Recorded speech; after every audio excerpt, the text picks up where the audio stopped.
évidemment le sport cycliste, mais pas que le sport cycliste, puisque vous verrez qu'il y aura également le ski. Je voudrais d'abord vous présenter celui qui a pas moins de 10 Tours de France à son actif, le Giro, la Vuelta, qui a brillé sur évidemment les routes de France, Tour de Vendée et puis bien d'autres épreuves.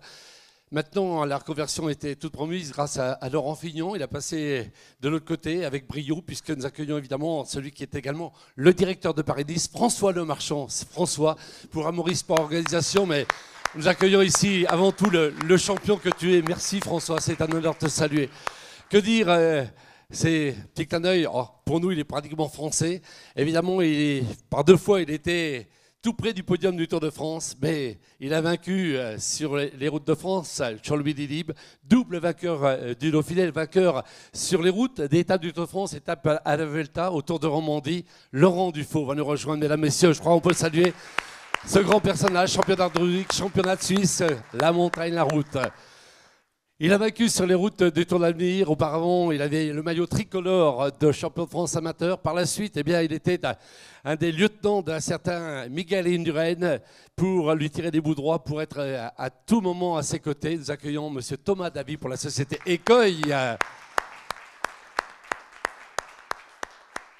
Il a été vainqueur de manches de Coupe du Monde. On se souvient évidemment du côté notamment de Madonna des Cambiglio. On accueille évidemment Martial Donnet qui est avec nous, le skieur, le slalomeur. Martial vient nous rejoindre. Et je voudrais saluer la présence évidemment de notre ami Patrick Chastanier pour Chastanier Consulting. C'est tout évidemment ce qui se passe sur cette Châtel-Chablais-Léman RES 2020. Et pour lancer évidemment cette sympathique cérémonie, j'accueille tout simplement Monsieur le maire Nicolas Rubin, maire conseiller départemental Nicolas Rubin.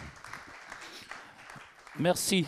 Il me revient de vous souhaiter la plus cordiale bienvenue pour cette présentation de l'édition 2020. Remercier nos hôtes du jour qui nous ont fait le plaisir de nous rejoindre pour cette manifestation. C'est un sympathique clin d'œil que vous faites à l'organisation. Une organisation que j'aime toujours situer à sa juste valeur, même si c'est seulement la 2e édition. On a été surpris simplement par l'énergie déployée pour arriver à la réussite de l'édition 2019, qui a engagé automatiquement l'ensemble des organisateurs derrière Sébastien Médan, on y reviendra tout à l'heure, à faire des choses belles, à avoir de l'engagement, de la motivation. On regarde aussi ce qui se dit sur les réseaux sociaux, sur la critique, qu'elle soit positive, négative. Et je crois qu'on peut dire, en étant le représentant et le porte-parole de Châtel pour cette occasion des Portes du Soleil, avec mon collègue président de la belle commune voisine de Champéry et son équipe, eh bien on peut dire que c'est une opération réussie. On est très fiers d'y participer en tant que collectivité, en soutenant toutes ces initiatives, parce qu'aussi derrière tout ça, il y a des femmes et des hommes qui donnent beaucoup. Beaucoup sont dans l'ombre, mais la réussite met en lumière l'ensemble de ses partenaires, qui soient à la fois dans l'ombre et en pleine lumière, du gagnant jusqu'au dernier participant, qui aura eu évidemment le même mérite. Donc, pour vous rappeler que la collectivité est encore à vos côtés pour cette édition 2020, qui, on va le découvrir dans quelques instants, réservera quelques belles surprises. Et moi, je voudrais saluer toutes celles et ceux qui gravitent autour de Sébastien Médan, Patrick Chastanier, un des grands ambassadeurs de cette manifestation qu'on voit sur tous les coins de la planète, en portant fièrement le maillot de cette édition, avec tous les champions. Je ne sais pas ce qu'il va nous réserver par la suite, mais il me semble qu'il a déjà épuré pas mal des bêtes de guerre du cyclisme qui se sont illustrées sur tous les parcours nationaux et internationaux. En tout cas, derrière, autour de toute cette équipe, moi je voudrais encore une fois saluer chaleureusement l'effervescence qui gravite, et c'est un vrai réseau de partenaires. La démonstration est devant vous aujourd'hui, parce qu'on ne déplace pas un François Lemarchand comme ça si cette personne-là ne croit pas à l'organisation, et en tout cas en les femmes et les hommes qui mettent la main à la pâte avec beaucoup de talent et de réussite. Voilà, encore une fois, bienvenue ici pour cette édition qui, on vous le rappelle, rayonne autour du Chablais, de la Suisse voisine, des Portes du Soleil, de la Vallée d'Abondance, du Val d'Illet. Encore une fois, merci chaleureusement aux Suisses de l'accueillir toujours avec performance, efficacité, engagement. C'est un vrai soutien et un vrai support que de vous avoir à nos côtés pour cette édition et celle qui va venir. À mon tour de vous solliciter pour applaudir tous ces gens qui organisent cette belle édition. Merci, merci Nicolas Rubin. Je vais laisser la parole, évidemment, elle va vous rejoindre, à Sébastien Médan, le président, évidemment, de Chablais-Léman Sport Organisation. Et je ferai un petit clin d'œil, évidemment, à l'ancien champion cycliste. Il n'aime pas du tout qu'on lui en parle, mais il a quand même brillé sur les routes du championnat du monde et des championnats de France. Monsieur Sébastien Médan. Merci Gérard, merci Monsieur le maire, merci à tous de votre présence. Donc avant de présenter l'édition 2020, on va juste faire un petit retour sur l'édition 2019. Donc une belle édition qui était super réussie avec 825 participants, 625 participants sur le grand circuit Châtel-Châtel et 200 participants sur le petit circuit avec un départ de l'UCI, une arrivée à Châtel. Un nombre considérable de bénévoles, 150 bénévoles pour une première édition, une cinquantaine de motards, donc une sécurité vraiment absolue qui était vraiment appréciée de tous les participants. Un parrain formidable, Greg Lemon, qui a passé une semaine superbe à Châtel. Un beau village exposant avec des partenaires vraiment internationaux, une quinzaine d'exposants. On reviendra un peu plus tard sur l'édition 2020. Et puis, une dotation hors du commun. Je pense qu'on doit être la cyclosportive la plus dotée sur le territoire mondial, avec 50 000 € de dotation et un partenariat fabuleux avec Kia Motor France, Xavier Jacquet. Et des parutions, bien évidemment, Vélo Magazine, Le Cycle, Le Dauphiné, Le Nouvelliste, Radiolac, Radio Plus, durant pratiquement 8 mois. Donc pour l'édition 2020, on avait eu une idée qu'on a abandonnée, mais qui sera certainement pour l'an prochain. Et donc, on va dire qu'il y a une voie dans le vélo qui est en train de se développer, qui est le gravel. Donc on a rencontré un précurseur voisin, Monsieur Alain Ruff, qui va venir nous expliquer un petit peu la démarche du gravel. Alain, s'il te plaît.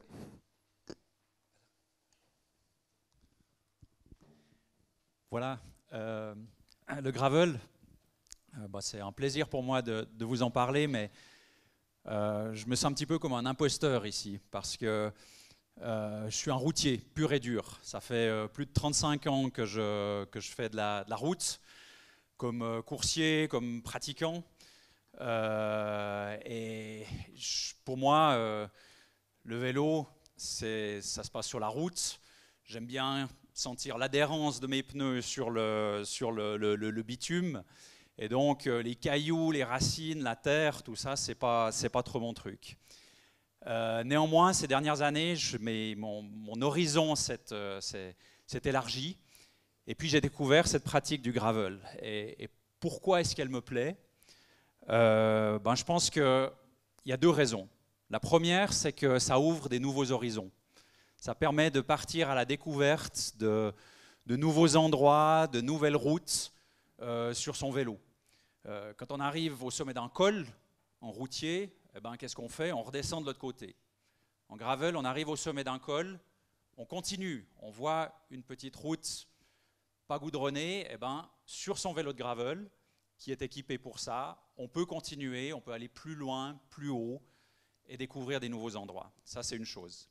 Et puis, je pense que l'autre élément, c'est qu'on est proche de la nature, on est dans un autre environnement. Sur la route, on cohabite avec les voitures. Ça se passe en général bien, mais le trafic, il augmente. En 35 ans, j'ai vu l'augmentation du trafic sur les routes. Et puis, quand je prends mon vélo de gravel, je n'ai pas besoin de m'en préoccuper. Je suis seul dans la nature. Et ça, c'est aussi une expérience magnifique pour un sportif, pour un routier que je suis. Pour le VTTiste que je ne suis pas, ce que j'entends également de la part des pratiquants, c'est que le gravel, c'est une sorte de retour aux sources. Le matériel du VTT s'est perfectionné, les suspensions, etc. Donc l'expérience, elle a beaucoup changé. Celui qui reprend un vélo de gravel après avoir vécu toute cette évolution, il me dit, mais je me retrouve, c'est un petit peu les débuts, quoi. C'est beaucoup plus technique et on s'amuse sur des terrains qui sont peut-être moins justement techniques qu'actuellement, où en VTT, il faut vraiment faire des trucs très très engagés pour avoir des sensations, du plaisir. Donc voilà un petit peu ce phénomène du gravel qui prend beaucoup d'importance. On voit que l'industrie s'y intéresse de près, les pratiquants sont passionnés, je le vois au quotidien lorsque je roule, lorsque je réalise des reportages. Et puis je suis très content qu'il y ait maintenant des événements qui offrent des itinéraires de gravel. Et pour moi, c'était un honneur d'être contacté par Sébastien il y a quelques mois, quelques semaines, pour réfléchir à une boucle qu'on pourrait proposer. Et j'ai eu la chance de pouvoir compter sur l'aide de deux experts. Tommy Stefanelli, le directeur de l'Office du tourisme de Torgon, qui a tout de suite pensé à une boucle dans les portes du Soleil qui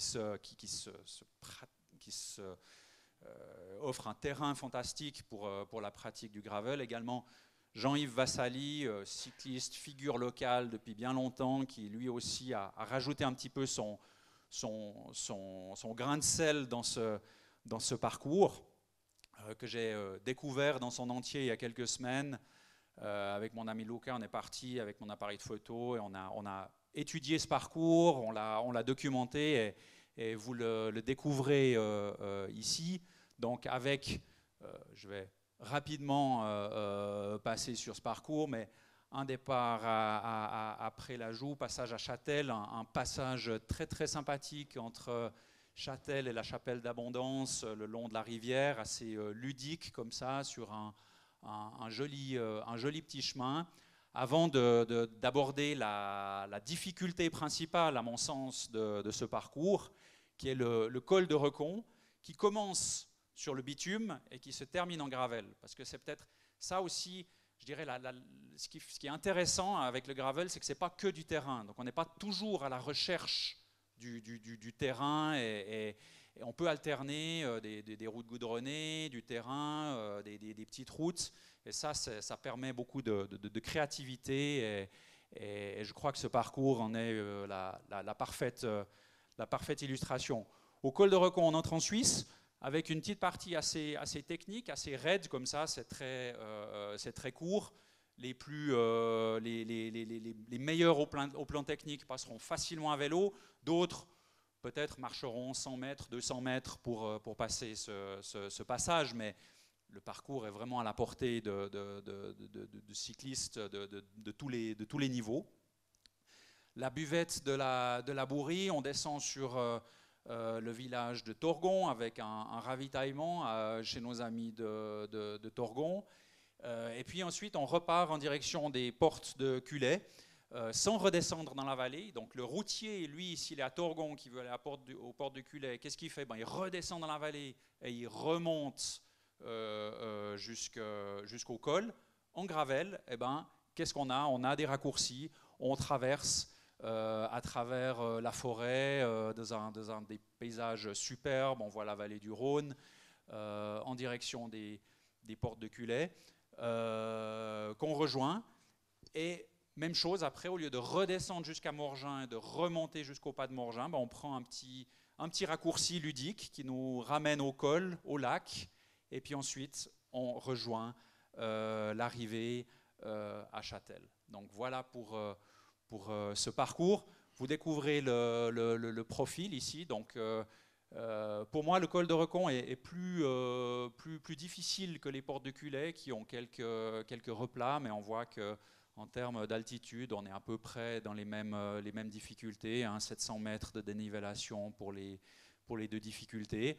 Un parcours équilibré que j'espère tous les participants apprécieront. Et moi, en tout cas, je suis très très content de pouvoir proposer ce parcours à tout le monde.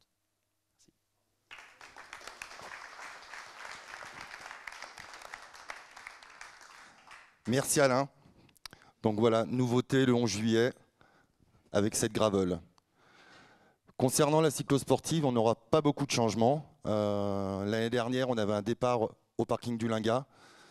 Cette année, on va partir de Pré-la-Joux, donc le même circuit. On va descendre la vallée d'Abondance, le col du Corbier, redescendre jusqu'à Thonon, les bords de la Drance, monter le plan Fayet, le premier ravitaillement donc à Évian.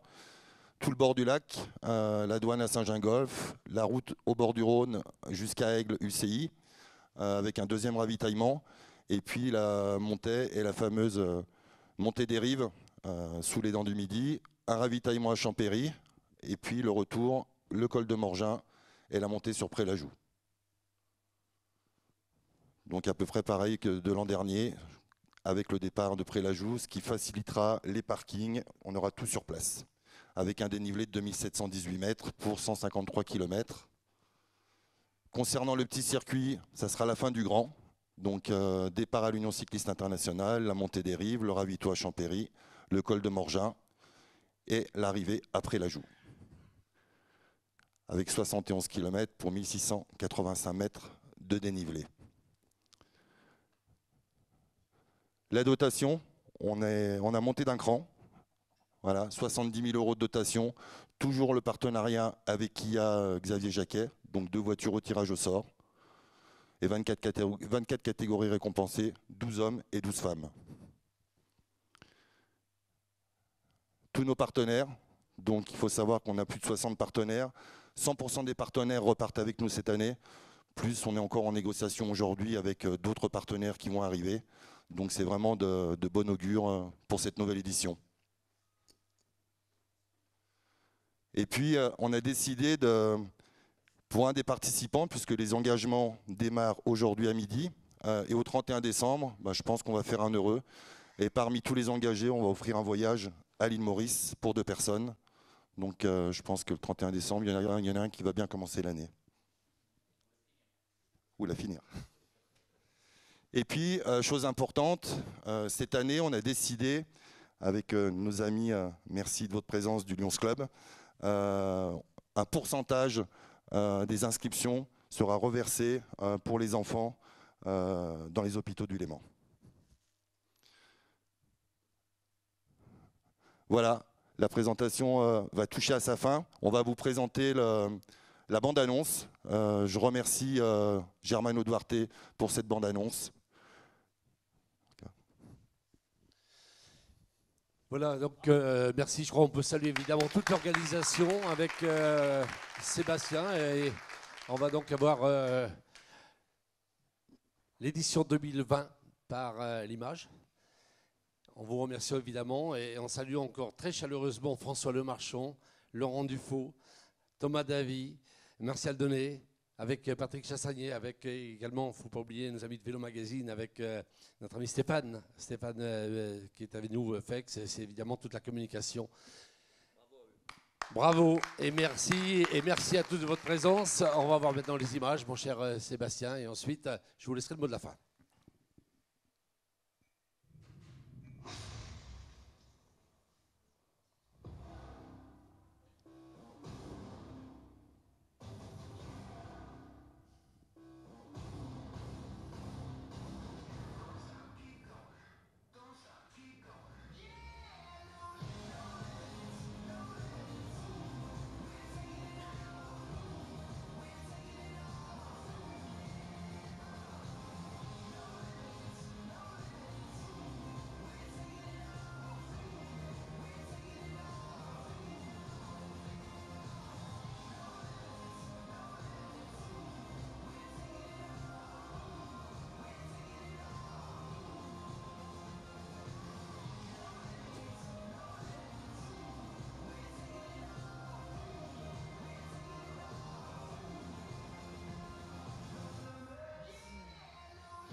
Voilà, Sébastien Lapin, on remercie évidemment 8 Mont Blanc qui étaient avec nous en direct.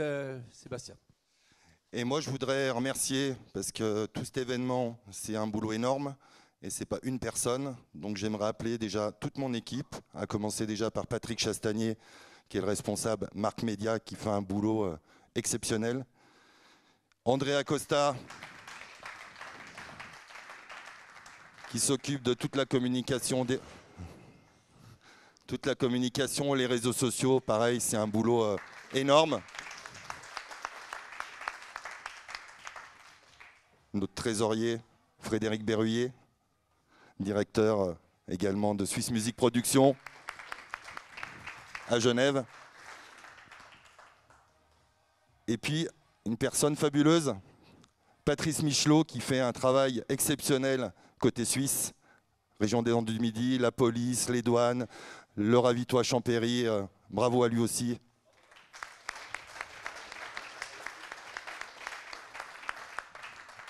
Et puis, le responsable un petit peu de sécurité bénévole au bord des routes, qui c'est pas un boulot facile non plus, Hugues Martin.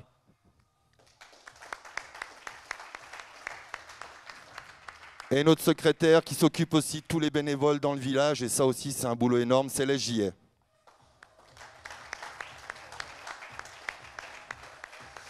Et puis, je vais appeler aussi Marcel Segui, qui coordonne vraiment sécurité motard français et suisse. Et ça, c'est un gros boulot pour la sécurité. Marcel.